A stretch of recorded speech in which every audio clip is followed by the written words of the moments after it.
కూడా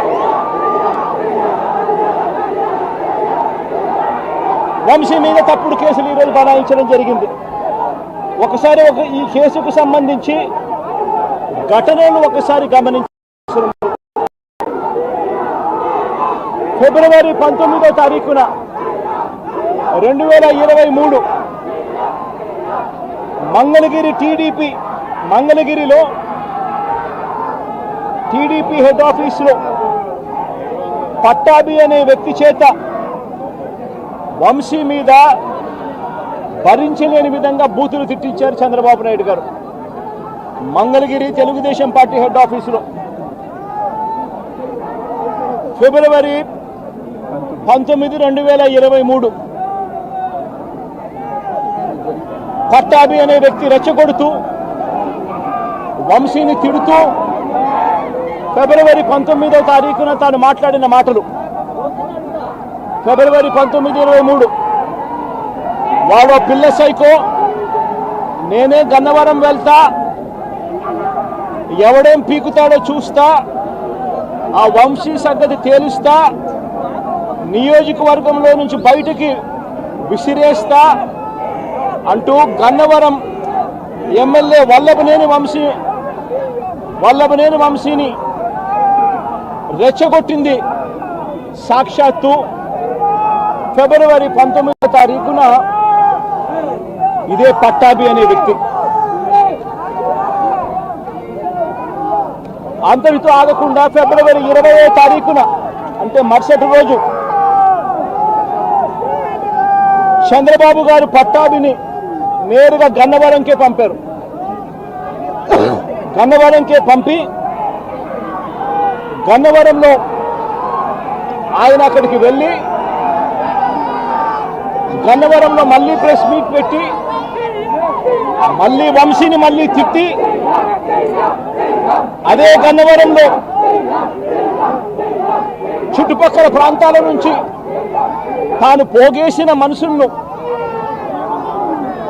తాను వెంట పెట్టుకొని ప్రెస్ మీట్లో మళ్ళీ మరొకసారి వంశీని తిట్టి ఒక ప్రొసెషన్గా వైఎస్ఆర్సీపీ ఆఫీసును అటాక్ చేయడం కోసం ఫిబ్రవరి 20వ తారీఖున ఇదే పట్టాభి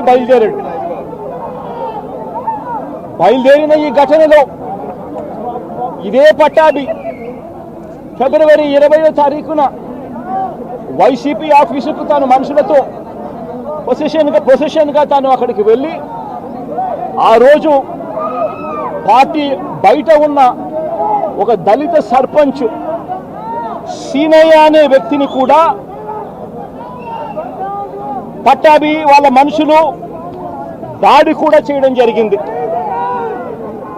ఈ దాడి జరుగుతా ఉన్న నేపథ్యంలో ఉద్రిక్తతల మధ్య పోలీసులు కూడా నిర్వహించేదానికి విశ్వ ప్రయత్నం కూడా చేశారు. ఆ విశ్వ ప్రయత్నంలో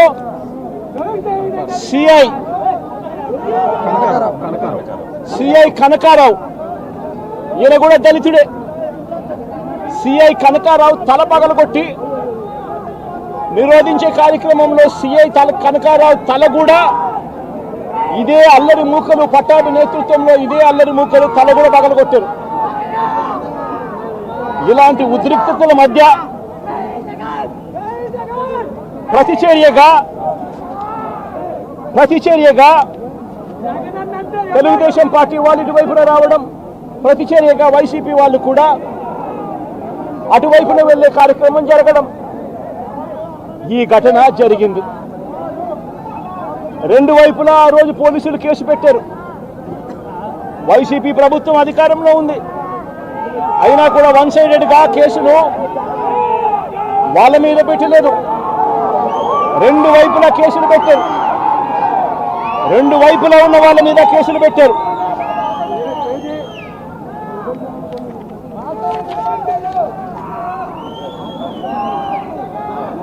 తర్వాత గన్నవరం ఘటనకు సంబంధించి అప్పటి పోలీసులు సుమోటోగా టీడీపీ పార్టీ మీద, వైసీపీ పార్టీకి సంబంధించిన వాళ్ళ మీద, ఇద్దరి మీద కేసులు పెట్టారు. ఇదే సమయంలో టీడీపీ వాళ్ళు 3 కంప్లైంట్స్ కూడా ఇచ్చారు.